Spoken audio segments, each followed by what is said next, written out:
A recent study has shown that Tanzania has more than 3 million small and medium businesses, most of which are informal businesses and majority in the rural areas. A joint program by the government and the private sector foundation has established mechanism to assist SMEs to acquire skills, to grow their businesses and increase their income and revenues. The Business Development Gateway in Kiswahili is known as Fanikiwa Kibiashara.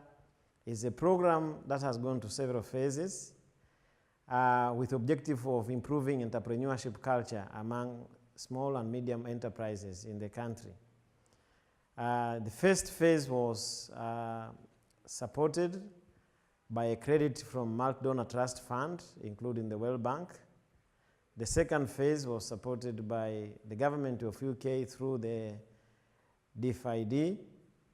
And now into the more sustainable and longer phase, the government and also a variety of donors and other stakeholders are coming together to make sure the work of assisting SME continues. The Business Development Program has several components, among them business plan competition, business diagnostic program, and aftercare services. All these three components are supported by carefully designed and implemented training program equipped to help SMEs to acquire skills that they have never had before. The program is implemented countrywide, covering 30 regions in the mainland and in the Zanzibar, and is reaching thousands of SMEs. In total, more than 30,000 SMEs have applied to the program, and among those 30,000, only 8,000 or more have been supported by training, and those who have worked hard, they have even been given a seed grant to implement the plans, the activities that they have planned to do in order to grow their businesses.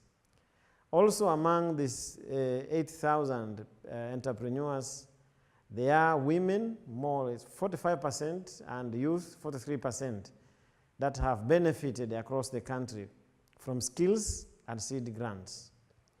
But in order to implement such a huge program, a vast program in the country, there are certain aspects that were put in place in order to make sure the program is implemented. As we know, businesses compete all the time, and therefore it's important that the program has always been a competitive participation. Businesses have to apply, they have to follow a certain clear-cut criteria, they have to go through training and tests and implementation and assessment, so that we make sure only those who are doing well, they will survive, because that's how the business survives, by competing. But also the program has utilized a network of partners who are across the country, including Association of Small Business, Chambers of Commerce, banks, and other stakeholders who are working with businesses across the country. And over these several phases, the participants are being able to formalize their business in getting a license, a bank account. Some have even created employment in the first year of support. And also some now are even doing business with other businesses across the country or beyond the borders within the region, East Africa or African region. So now in the sustainable phase, or in the phase whereby the program is trying to also reach many more SMEs, it's been important to work with a triple helix model.